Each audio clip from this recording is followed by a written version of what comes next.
Hello guys, and welcome back to the channel. It's been a long time. I have not made a video, but I wanted to show you guys today how to clean a car with cockroaches properly.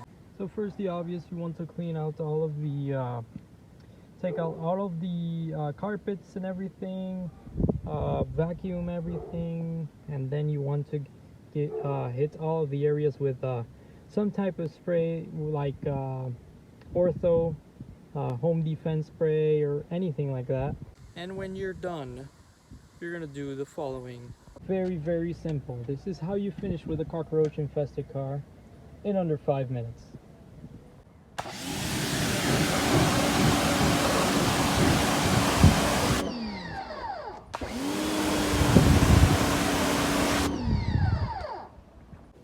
As you see, guys, dashboard is squeaky clean, steering wheel is squeaky clean, so I don't think no darn cockroaches are coming back. Anyways guys, hope you enjoyed this video.